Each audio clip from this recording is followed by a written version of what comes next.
Hello friends, dear audience, আমি কিন্তু আবার চলে এসেছি চায়নার ক্যান্টন টাওয়ার। এখানে যারা গুয়াংজুতে আসবেন তারা তো অবশ্যই ক্যান্টন টাওয়ারে আসতে চাবেন, কারণ ক্যান্টন টাওয়ারটা হচ্ছে এখানে বিখ্যাত।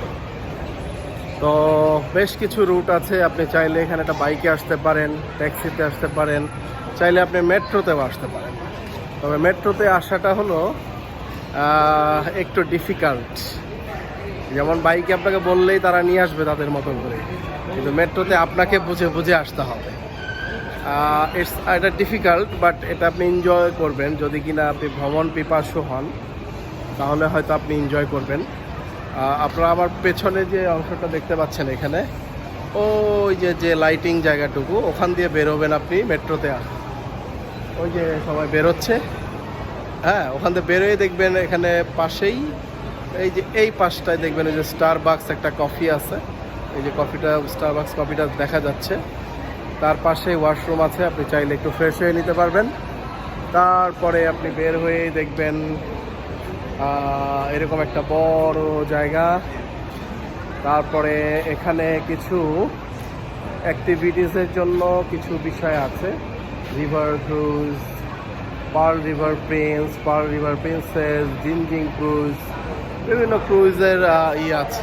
এই যে এই রুমটাতে, হ্যাঁ, এখানে একটা মিস্টার বিনের ওই যে একটা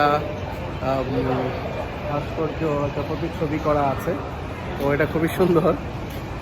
আর এখানে যদি আপনি বিভিন্ন রেটের বিভিন্ন অ্যাক্টিভিটি এখানে আছে, আপনারা দেখতে পাচ্ছেন বিভিন্ন রেটের অ্যাক্টিভিটি আছে। এবং ওই জায়গায় যে দেখতে পাচ্ছেন যে মিস্টার বিন, হ্যাঁ, বিনের একটা আছে, এই যে অবিকল একজন বিন দাঁড়িয়ে আছে। এটা ক্যান্টন টাওয়ারের নিচে, প্লাস এখানে একটা সুভিনির শোরুম আছে। এই যে একটা সুভিনির শোরুম, ওই যে ক্যান্টন টাওয়ার ক্রিয়েটিভ। ওকে, তারপর আপনি এখান থেকে বেরোলেন। একটা কথা বলে দিই, যদি আপনি সানিয়াল্লিতে থাকেন আপনার কিন্তু মাত্র 4 ইউয়ান মানে 4 টাকা চায়নার খরচ হবে এখানে আসতে।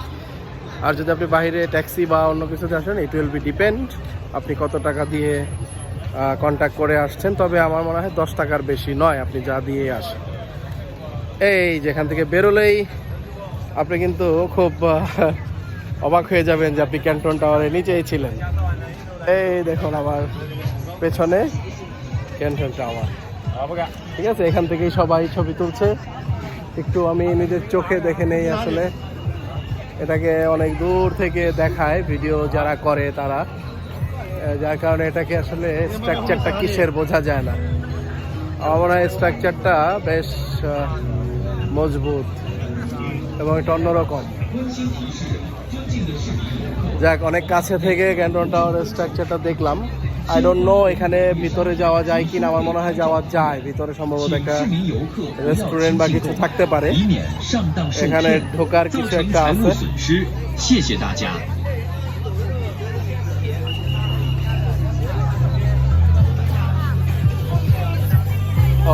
এখানে টাওয়ার সাইড ব্রিজ, এখানে দেখতে পাচ্ছেন এই যে এখানে একটা আছে টাওয়ার সাইড ব্রিজ। ওকে,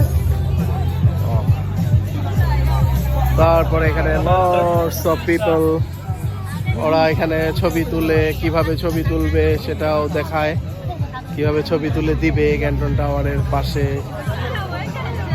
তো আমি আসলে খুব অড একটা ড্রেস পরে এসেছি বাইরে আসতে, যেহেতু এখন গরমের দিন আর হাফ প্যান্ট ছাড়া উপায় নেই।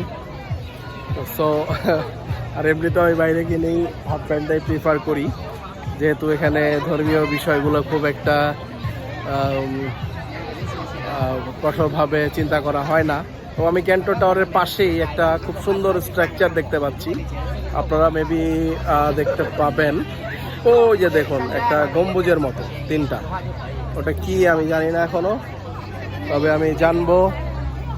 আদ্যপান্ত ক্যান্টন টাওয়ার ট্যুরের আপনাদের জানানোর চেষ্টা করব। এসেই আমি একটা শর্ট ভিডিও করে দিলাম।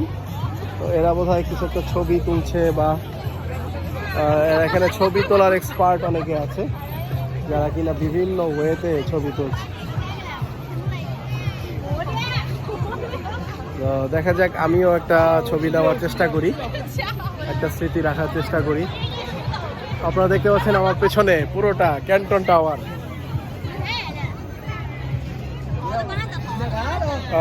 লাইটিং এর জন্য হয়তো খুব ভালো দেখা যাচ্ছে না। তো এখানে অনেক অনেক অ্যাক্টিভিটিস আছে আমার জানার মধ্যে, cruise, bridge and many more, dinner, picture. এখানে অনেকে অনেক ধরনের মজা করছে, নিচের থেকে বসে ছবি তুলছে, কেউ উপরে কেউ দাঁড়িয়ে, এই আর কি।